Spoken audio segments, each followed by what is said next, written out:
because aromatherapy is used across the board. You hear about it in stores like Bath and Body Works, you hear about Young Living. Everything affects us a certain way. And I was able to learn from my mother, this is my mom, Pam Lukish, who is a clinical, Certified clinical aromatherapy practitioner. there you go. Wow. And she also has a bachelor's in nursing, so.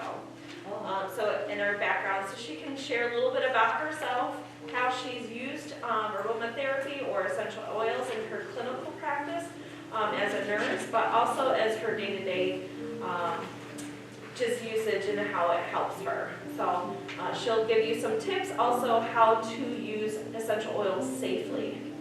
Okay, so take it away. Thank you. Well, welcome everyone. It's really nice to see people who are kind of interested. And I think a lot of times we need to have some background. I know when I started working with aromatherapy, I did it with some people who were selling, and of course it was very, use this and use this and use a lot and all of this. And in my nursing practice then, as a complementary therapy, I was getting more and more interested in how essential oils can be helpful in our day-to-day and clinical life.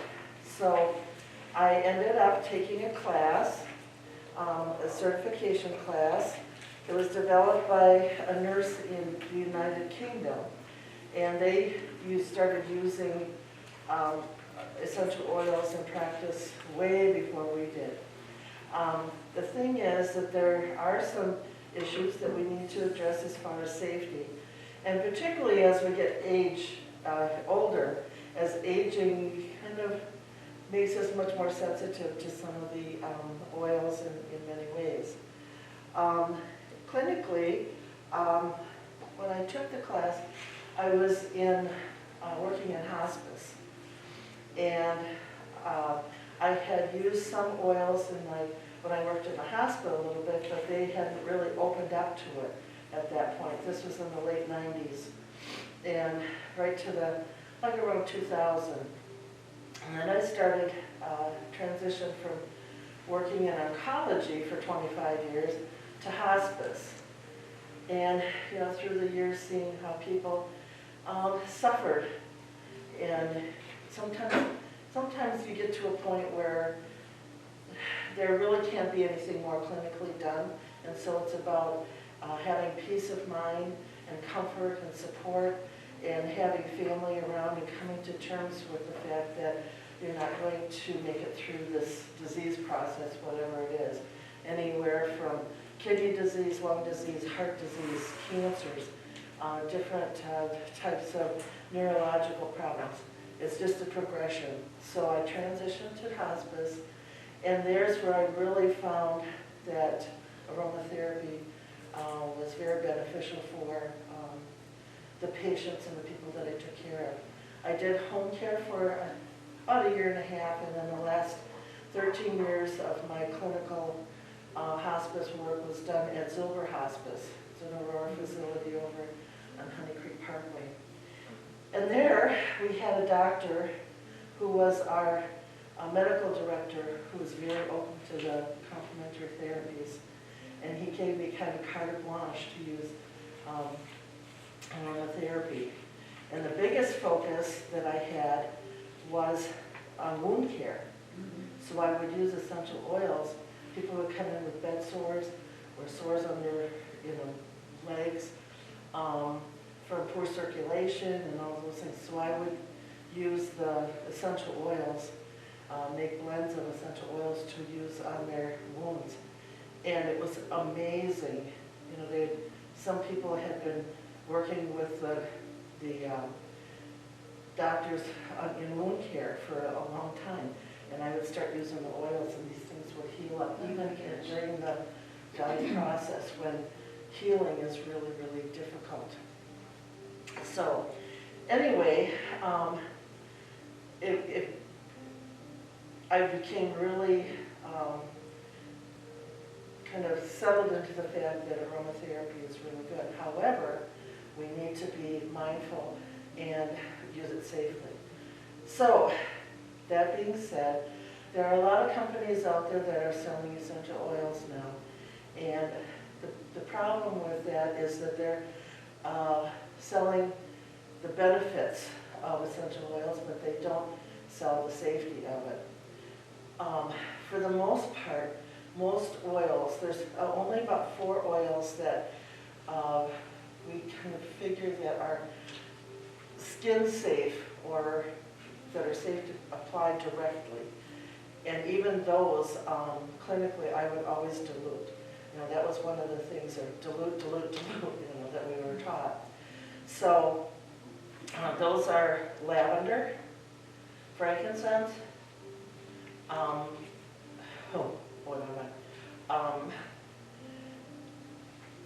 I just went over them in my head just a minute ago. Yeah. I will, tea tree and chamomile. So those are the, actually part of a small group of oils that I would use on wounds. And I'll kind of touch on those as well. But basically what we need to do is to dilute. So that's kind of my main thing, is to dilute oils, and I'll go through how to do that. I'll go through all that. That's all in here. So the definition of aromatherapy is the use of essential oils that are extracted from plants, roots, leaves, flowers, all those different things. Even the peels and blossoms, the fruit, and it can be found even in some of the structures of plants.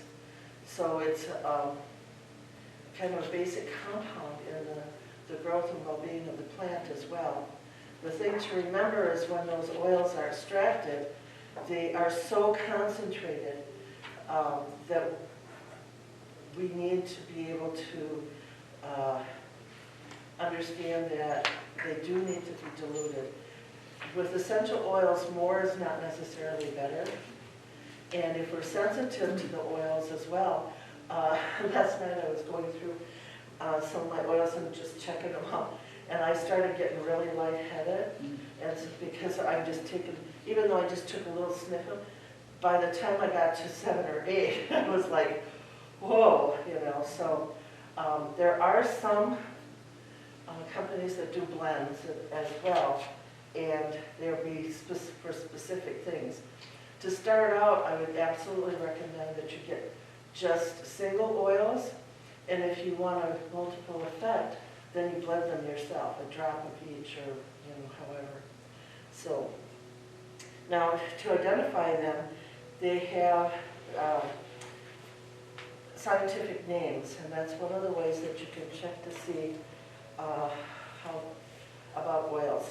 You want to make sure that when you get an oil that it has on it that it's 100% essential oil.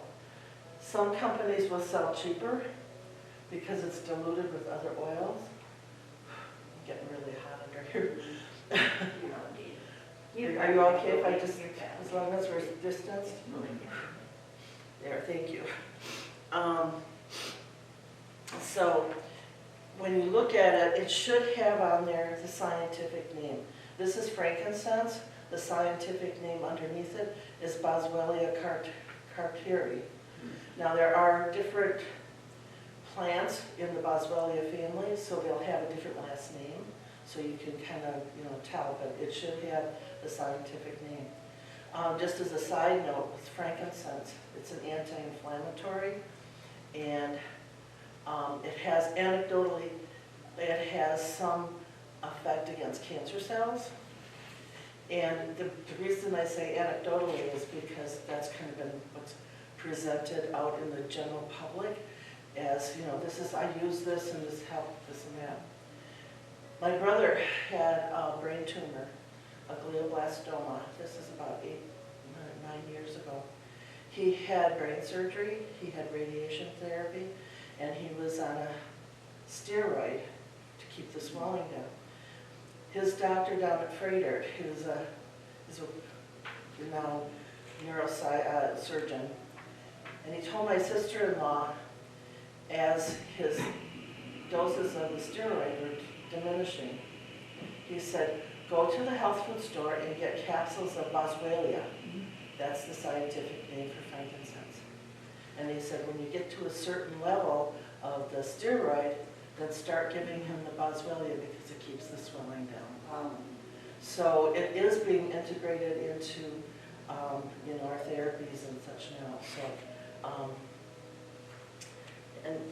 but I take boswellia capsules every day for inflammation, and it's helped me. I'm afraid to stop taking it because I don't know what it is, but because of that effect. There's different processes by which the oils are extracted. There's steam distillation, in which whatever part of the plant is being used to distill the oils are put into a big steam pot, and then as the steam rises, then it goes through, it's kind of like a still.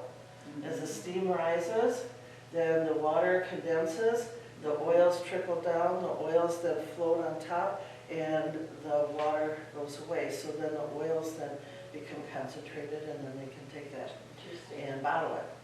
Now, the interesting thing is the distillate, or the water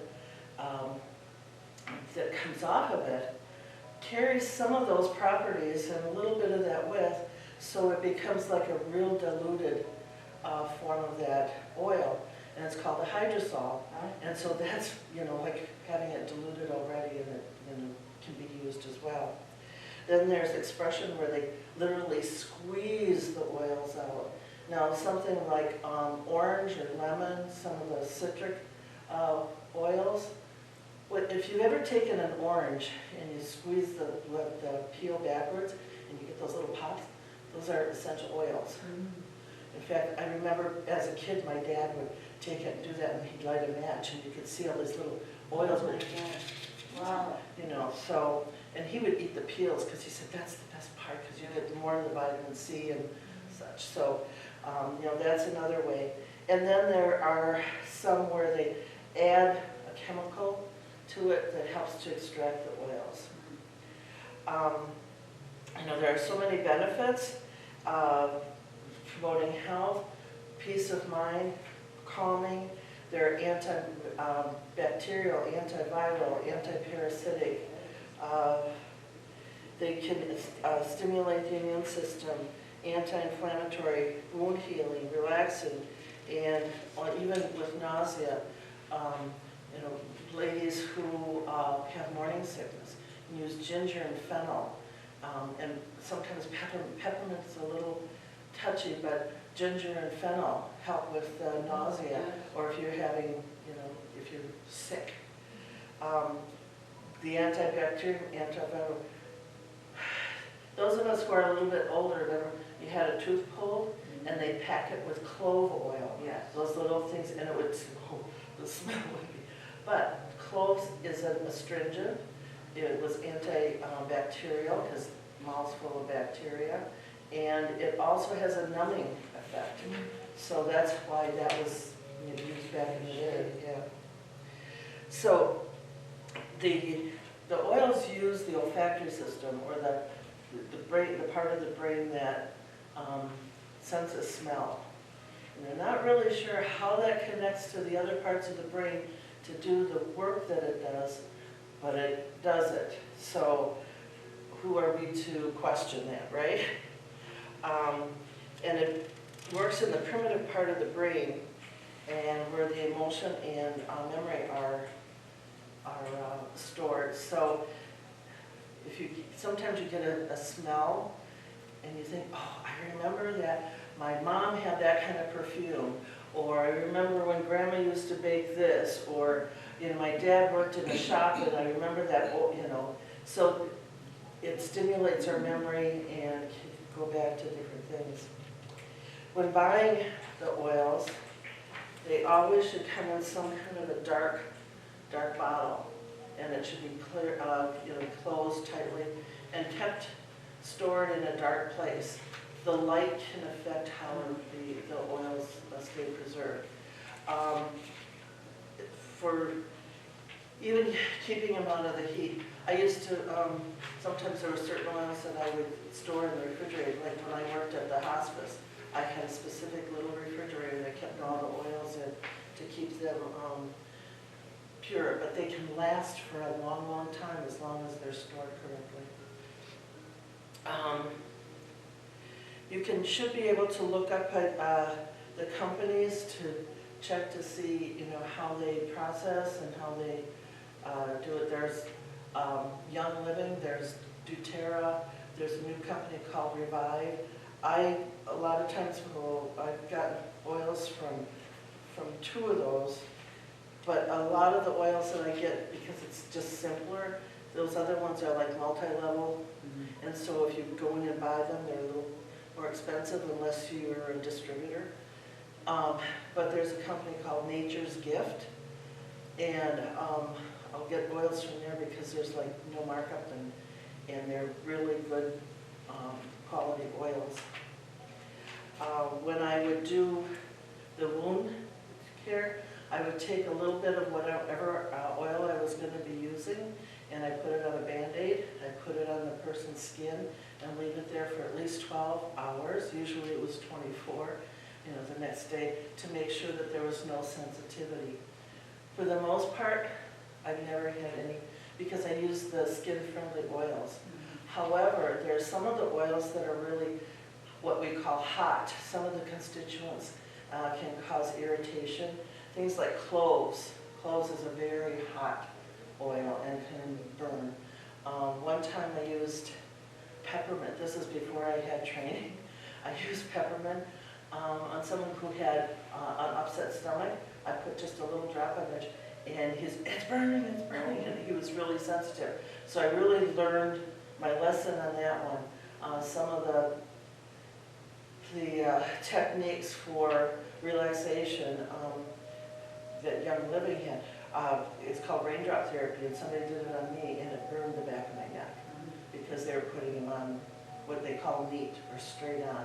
So, but if ever you have an oil that's placed and it's irritating, dilute it with olive oil, cooking oil, anything that has oil in it, because then it'll absorb it into the oil.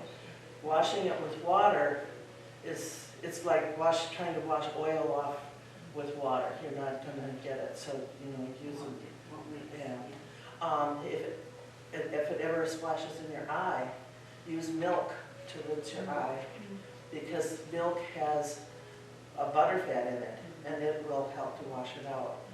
Just using water is not going to be that effective. So the bottom line is don't splash it in your eye. So, but just as a, that was one of the things we learned. Children, infants, the elderly, we have to be doubly careful because our skin becomes much more sensitive as we get older. Plus, our immune systems and our ability to, because the oils can be absorbed, and even with inhalation, it can affect us a lot stronger than somebody that's in between those ages, or someone who's immunocompromised. We just need to be really careful about that. And we need to, if you want to use an oil and you have any medical conditions, you really have to be mindful too. Clary sage is really good for menstrual cramps. It has an effect on the estrogen.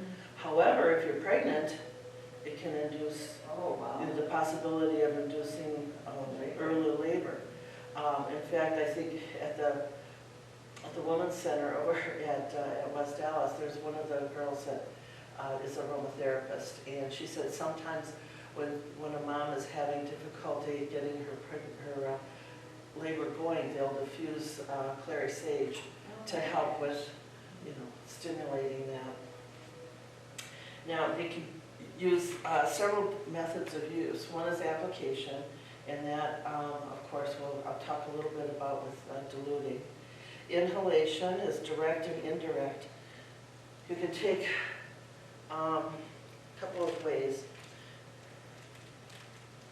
A little cotton ball in a little baggie, or a little sandwich baggie. You can put a couple of drops, 1 or 2 drops on the cotton ball, and then directly inhale it, or from the bottle. But then this is actually a little thing, and I've used my car diffuser and put peppermint on. Peppermint is a stimulant, so if I'm going to be driving for a while, I put peppermint on there, and that kind of perks you up. Or any of the citrus, like lemon too is a perker-upper. So this just goes into your car thing. But I did learn one time, just don't leave it plugged in all the time because it'll drain your battery.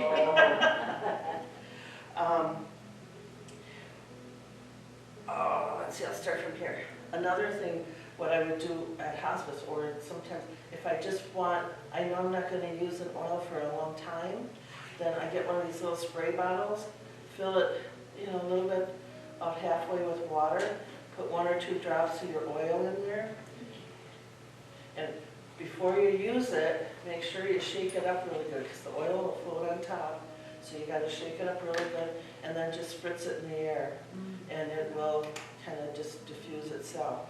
You can even with the cotton ball, if you wanted to, you can just put a drop on the cotton ball and just set it on the counter. Now the thing with oils too to remember is it is an oil, and so if you have bottles like this and you're getting oil out of it and some drips down and it gets on the bottom, if you put it on a wood or waxed or polyurethane, whatever, it can leave a ring. So that's, you put it on a Kleenex or, on something so that it doesn't drip down on it. So these are just some different things.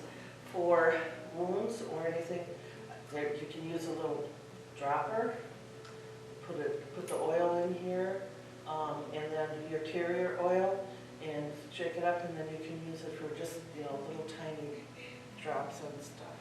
If I get if I cut my finger in the kitchen, which never happens, what I'll do is I just put a drop of frankincense on a Band-Aid and put over it. Frankincense is one of the oils that I used for wound healing, for bed sores and stuff. And it helps the cells to migrate together, and it's also anti-inflammatory and antibacterial, and so it won't get that redness and soreness and stuff, and it'll heal much quicker. So this is another kind of a diffuser. It has a little panel. You put your drops of oil on it and turn it on, and it just kind of blows it through. This one here is more of a favorite for me. I have, this one, and then I have one that's similar that has water, and you put water in it, you put your drops of oil in, and then you can, I don't know if you can see the steam kind of come out. Yeah. And so it's kind of diffuses it in the general area. What do you have in there? This is a blend called Joy. I thought we could all use it with the weather and stuff. Yeah. So, but a lot of times, Just colors. yeah, my girlfriend got that for me. Isn't it wonderful? It's beautiful. You can just set it on one color too, but I brought that one because I thought it was just so neat.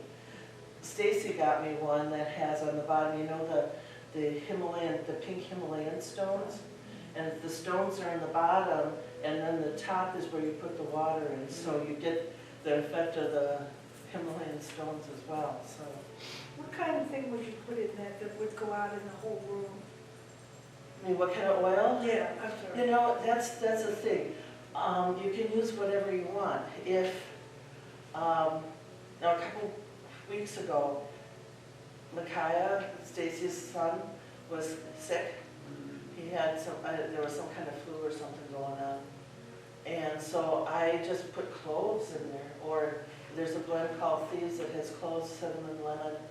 And so that was kind of diffused through my, you know, especially in my bedroom. So it's an antibacterial and antivirus, you know, so it really depends on what you would want.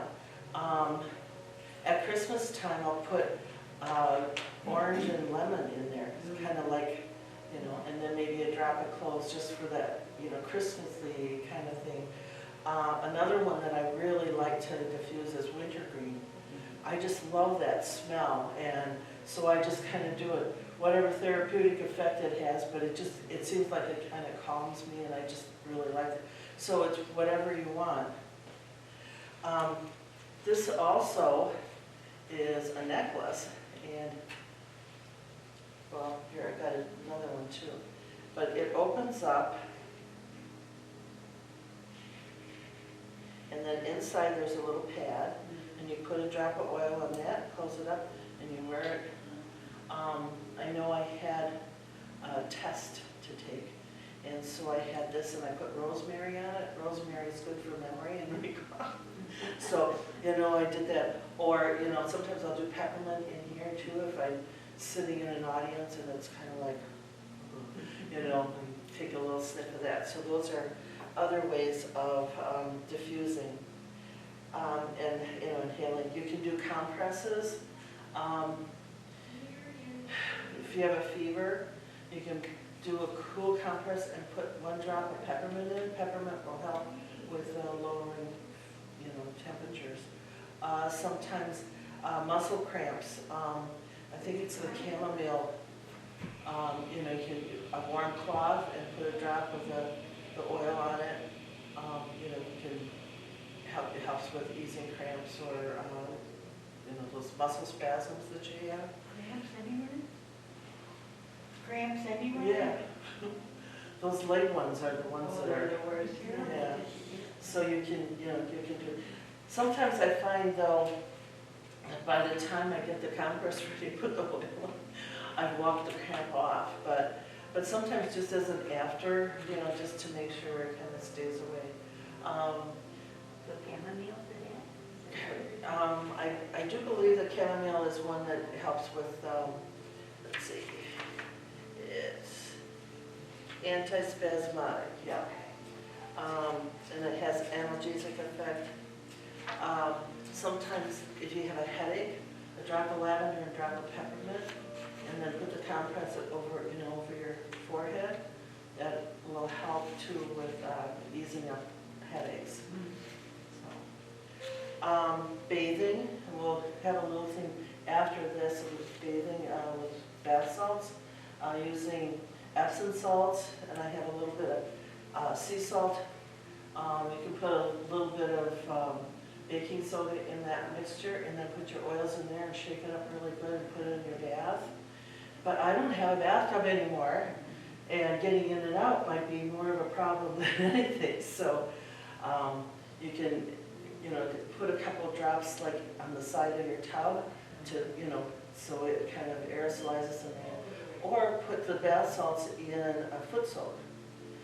Your feet have a lot of pores in it, and are actually the most porous part of your body, so that it can be absorbed that way.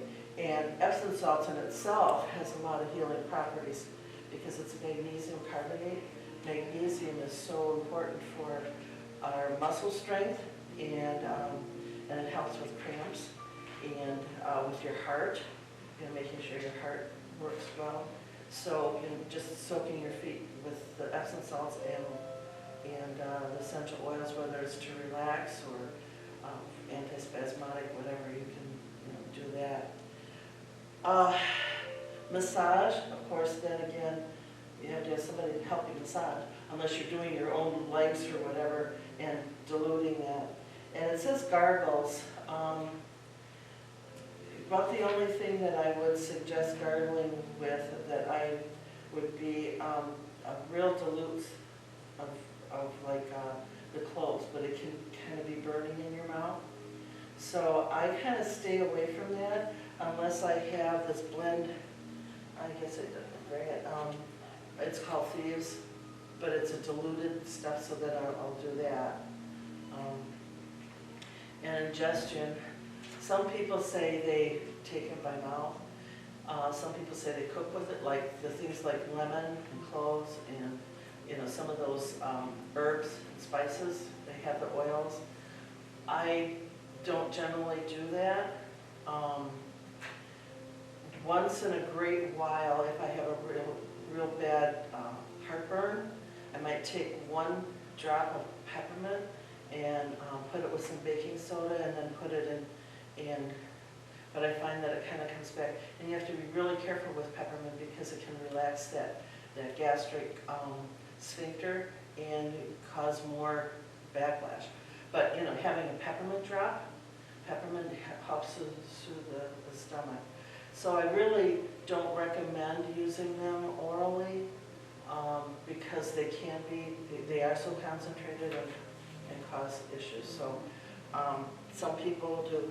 And it says on here, if it says GRAS, that says generally regarded as safe to take internally, but there's some of these that absolutely do not.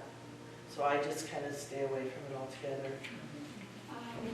What about teas? Teas, Chamomile tea. yeah. Well, you know what? Peppermint tea. Peppermint tea is good for, you know, settling the stomach too. And if you have teas, you're using the tea leaves. You're not using the oils as the tea. So, you know, there's bergamot, you know, which is Earl Grey has bergamot in it, so it's real calming. So I would just suggest using the actual teas because the oils are in the tea leaves, so that, you know, you're getting that effect from the tea itself. Is that what you're kind of asking? Well, what kind of tea do you buy that's safe good? I can't find any that, most of them get old so fast that they aren't any good. Then well, if it starts getting old, then I double up on the amount and let it steep longer. Really, we're sitting in class here. Yeah, Isaac, aromatherapy. Well, well, what I do is I make tea and I just put a drop or 2 of peppermint oil in it. But if you put too much, you can't even put it near your nose No. because it's just And the, overwhelming. yeah, and the problem with putting a drop in water or like putting it in your bath, it just floats on top. So like, that's for bathing. I'm glad you brought that up because for bathing, if you just put oil, you know, a drop or 2 or 3 in your bath water, it's going to float on top. And then it can stick to your skin and cause irritation. So in order to get it to be kind of integrated into the water, is you take a tablespoon or so of milk or honey or the Epsom salts and put your oil with that and mix it up because then it'll glom onto those. And then when you put it in the water, it diffuses throughout, so you're not going to have it sticking to your body or sticking to the edge of the tub, you know. But if you're putting a drop in, put it in, you know, take a little teaspoon of honey or, you know, whatever, and just kind of mix it in with that, or, you know, so that it kind of sticks. Or if you just do a drop in a little bit of milk or something. You got that jacuzzi, you got that jacuzzi though in your bath, right? Lemon Lemon what? curd. Curd? Yeah.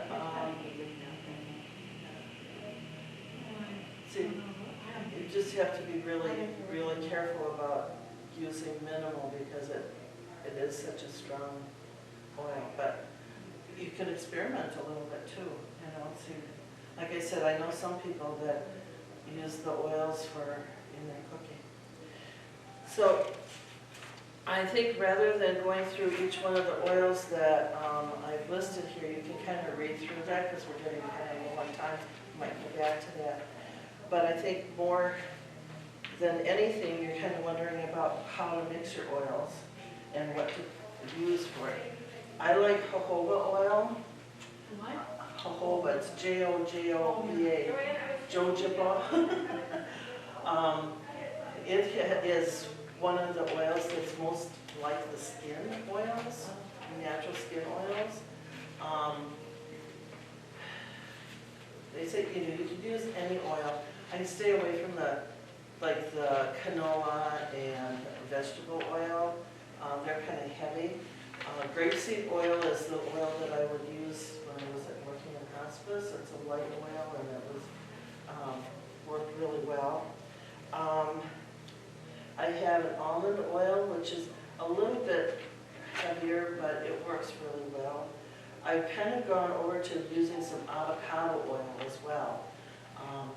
And Stacy has the coconut oil, but that's probably one of my favorites as far as on the skin. However, you know the coconut oil is solid if it's under 76 degrees.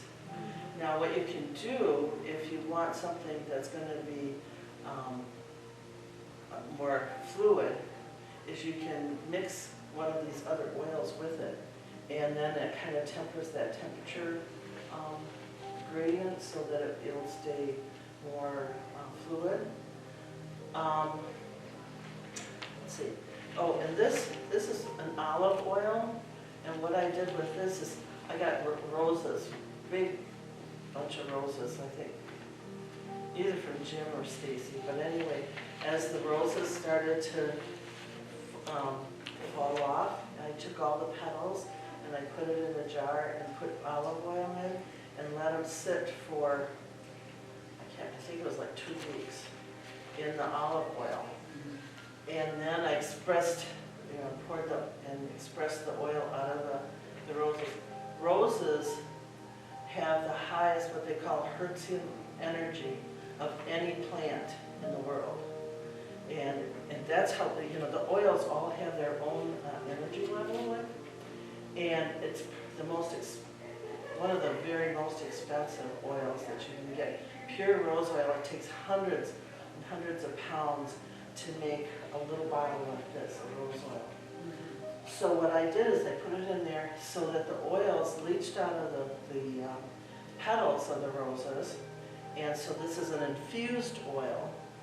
And I put calendula oil, which is marigold oil, which is really good for your skin. And I put a couple of drops in there. And this is what I use on my face. So, so there's different things that you can do with that. Primrose oil is really good. That's kind of the ladies' oil. It helps with the estrogen levels and stuff. So if you're having those kind of issues, you can, apply the primrose oil and then add whatever oils other oils that you need. Vitamin E, of course, we've all heard of vitamin E oil for skin lesions and sores and stuff. So that, is really good.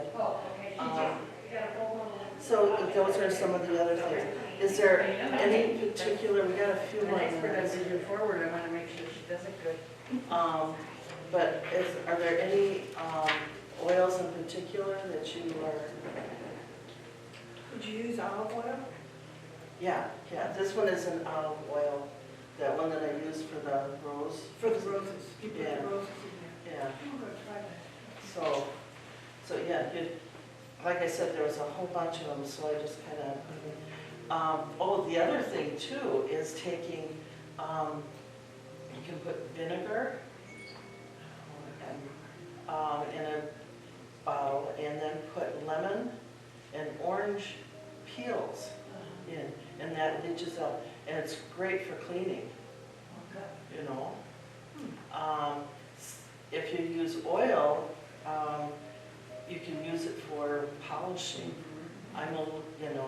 So you can, because it's the essential oils that are doing the work. So I think the rest of, as far as what each particular oil does, I've just got some basics, but if you're looking to use an oil, or the other thing is you can Google essential oil for knee pain, or for arthritis, that kind of, or for, eucalyptus is one that I use very often. I use a CPAP, I have sleep apnea. And sometimes my nose gets stuffy at the end of the day, and so then when I go to put my mask on, Sure. so before I do that, I'll use a little bit of, I use a spray of eucalyptus, and I'll smell it, and it just like opens it up. So, I use eucalyptus a lot. So the calendula, is that, Oh, is that really from a marigold flower? Yeah, actually, there's flowers called calendula. Calendula, Oh, yeah. well, you would know. You're a flower person? Yes, yes. Yeah. So, yeah, and calendula is very, very healing as well, so. Well, the seeds from that is the herb too, you use it, I think. Calendula seeds, I can't remember what they are. Could very well Yeah. be, yeah. Well, how is it different, your olive oil different from olive oil that people buy it real expensive? That's where this came from. It's olive oil that I bought at the store for cooking. Oh, And then I just okay, poured it over the rose hips, or the rose petals. yeah. And then the oils from the rose, start to get into and so it kind of leaches it out. And so then you put it in a cheesecloth and then squeeze it out, all the oils come out. And so then it's rose infused. So the oil from the roses infused into the olive oil. So but that's basically what it is from the food store. Oh, interesting. You gave a very good report. Thank you. So if anybody wants to smell anything, and I have some little brochures here that tell about the benefits of oils, feel free to take one if you'd like. Thank you. And this is just some basic information about aromatherapy. It's a complementary therapy, so feel free to. It's interesting that you worked in hospice with oils. I was very blessed in that the doctor that was there at that time, Dr. Regali, was very open to using Regali? Regali, Dr. Regali? Had he been a pulmonologist first? Yes. Oh, he was a And so when he left, St. Mary's, St. Mary's, I that's worked where he with him. went, was to the hospice. Really wondered whatever happened. So he was there probably about 12 years. He retired about a year after I did. I always teased him because his birthday was in July or June, and mine was in August, and I told him he was the old man. So, yeah. His son now is a thoracic surgeon here in town. What do you recommend for sleeping? For sleeping, things like lavender, and bergamot can be helpful. Let's see. Some people say ylang ylang. It's Y-L-A-N-G. Y-L-A-N-G. It's a double name. It's real helpful. Chamomile. The Roman chamomile is relaxing and can help with sleep. Also, you mean just the oil? You don't Yeah. mean drink? No, well, people drink, the tea, they'll drink the chamomile tea, or it comes in the Earl Grey tea. But as far as the diffusing an oil, it's kind of settling down and just, I've heard some people will take a little cotton ball, put a drop of lavender and put it inside their pillowcase.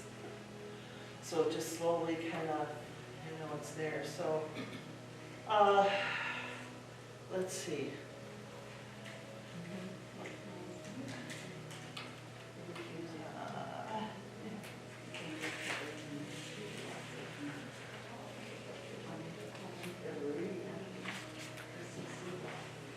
Oh, there's a whole bunch here.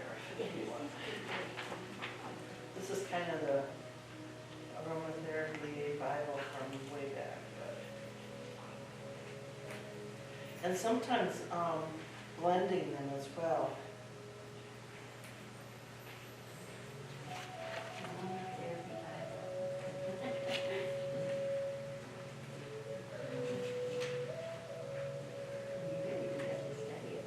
Marjoram,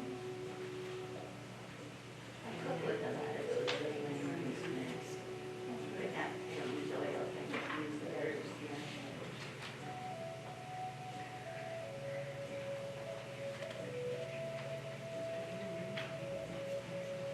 orange oil. And I guess it's, it's kind of like getting something that's kind of basic, like lavender has always been kind of the relaxation oil. The other thing with lavender, just as an aside, is we were going around back at my aunt and uncle's cottage, and as we were leaving, there were some bees. And so we left, and we're driving down the road, we're about 5 miles away, and all of a sudden I thought, oh, ooh, what's that, you know, and I hit well, a bee stung me right here. And oh, it was hurting so bad, and I pulled over. Luckily, in fact, now I carry it in my purse all the time, it's lavender. And I got the lavender out, and I put one little drop on, put it on there, and it just subsided the pain. About 10 minutes later, it started building up again. I put another drop of lavender on, and it went away. So bug bites and those kinds of things, work really, really well. So, Thank you. Anybody have any other questions? She will also be available in the Creativity Center from 11 to 12. She's going to be making either a foot soak you can make and take with you with some Epsom salts and essential oils, or a sugar scrub where exfoliating one. So she'll be in there for any questions, as well as you can also take something with you today. So Very informative. so thank you, Pam, for coming out, and she is a great resource. So, and you know where to find her. So, I know, right? But thank you so much. You sure belong to each other. Yeah. Look at the eyes.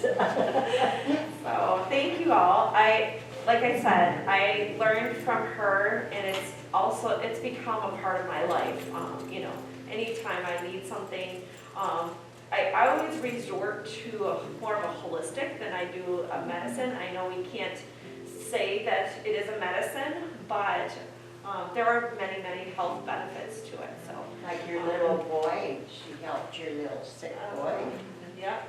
So And the reason that it can't be called a medicine is because when these oils are harvested, every year the environment is different. So there's no standard as far as when they get the oils, what it is like from year to year. Like wine. I don't think you'd want, I mean, you had it in, named it medical, because you get the FDA. Interesting. yeah. They need to In- get in the fact, fire. And in fact, they keep trying to put their foot in stuff. So that's why, everything we Well, say they do is protect. anecdotal, when people have said how it's worked for them and stuff. So that's why that neurosurgeon couldn't write a prescription for it. He just told my sister-in-law, this is the name of the supplement. So, yeah. Well, thank you. And she's going to be shifting over to the Creativity Center. Also, I'm going to stop this as well. Essential oils is something